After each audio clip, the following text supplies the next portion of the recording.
તો વધુ એક મહત્વના સમાચાર મળી રહ્યા છે। નજર કરી લઈએ મહત્વના સમાચાર પર। પોરબંદર શહેરમાં મેઘરાજાનું આગમન થયું છે। પોરબંદરવાસીઓને પણ હવે ગરમીથી રાહત મળવા જઈ રહી છે, કારણ કે મેઘરાજાનું આગમન થયું છે। અસહ્ય બફારા અને ગરમી બાદ વહેલી સવારથી વરસાદી ઝાપટા વરસી રહ્યા છે। તો વરસાદની ઘણા દિવસોથી રાહ જોયા બાદ ધીમી ધારે વરસાદ શરૂ થતા ખેડૂતોમાં પણ ખુશીનો માહોલ જોવા મળી રહ્યો છે। પોરબંદર શહેરમાં મેઘરાજાનું આગમન થયું હોવાના સમાચાર મળી રહ્યા છે। હવામાન વિભાગે વરસાદની આગાહી કરી છે, ત્યારે પોરબંદરમાં પણ મેઘરાજાની સવારી આવી પહોંચી, જેના કારણે અસહ્ય બફારા અને ઉકળાટ બાદ વાતાવરણમાં ઠંડક પ્રસરી છે। ધીમી ધારે વરસાદ શરૂ થતા ખેડૂતોમાં પણ ખુશી જોવા મળી રહી છે। પોરબંદરના દ્રશ્યો આપ જોઈ રહ્યા છો, જ્યાં ધીમી ધારે વરસાદનું આગમન થયું છે। હવામાન વિભાગે વરસાદની આગાહી કરી હતી। આ પહેલા ચોમાસું નબળું પડ્યું હતું નવસારી બાજુ, અને હવે ધીમે ધીમે તે આગળ વધી રહ્યું છે।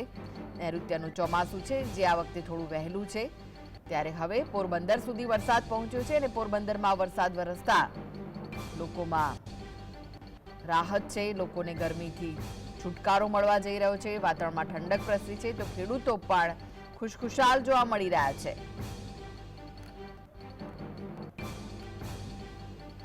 અસહ્ય બફારા અને ગરમી બાદ આજે વહેલી સવારથી જ વરસાદનું આગમન થયું છે, જેના કારણે લોકોને ગરમીથી છુટકારો મળવાનો છે। સુરેન્દ્રનગરના દ્રશ્યો, માંગરોળના અને પોરબંદરના દ્રશ્યો જોઈ રહ્યા છો। સુરેન્દ્રનગરમાં વરસાદ વરસ્યો, વઢવાણમાં 3 ઇંચ વરસાદ વરસ્યો છે, જ્યારે કે માંગરોળમાં પણ વરસાદી ઝાપટા પડ્યા હતા, જેના કારણે ખેડૂતો ખુશખુશાલ થઈ ગયા છે। તો પોરબંદરવાસીઓને પણ અસહ્ય ઉકળાટ અને ગરમીથી રાહત મળી છે, કારણ કે વરસાદનું આગમન થયું છે। ધીમી ધારે વરસાદ થતા ખેડૂતોમાં ખુશી જોવા મળી રહી છે।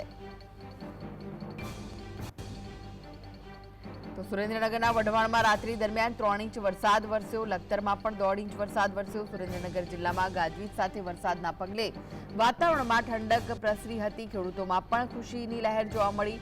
તો જૂનાગઢના માંગરોળ પંથકમાં મોડી રાત્રે વરસાદી માહોલ સર્જાયો। વરસાદી માહોલ વચ્ચે થોડા અંશે ગરમીમાં રાહત મળી હતી, તો વરસાદી માહોલ વચ્ચે ખેડૂતોને વરસાદની આશા બંધાઈ હતી। તો બીજી બાજુ પોરબંદર શહેરમાં મેઘરાજાનું આગમન થતા થોડા દિવસથી અસહ્ય બફારા અને ઉકળાટ બાદ આજે વહેલી સવારથી જ વરસાદી ઝાપટા ધીમી ધારે શરૂ થતા ગરમીથી રાહત અને ખેડૂતોમાં ખુશી જોવા મળી રહી છે।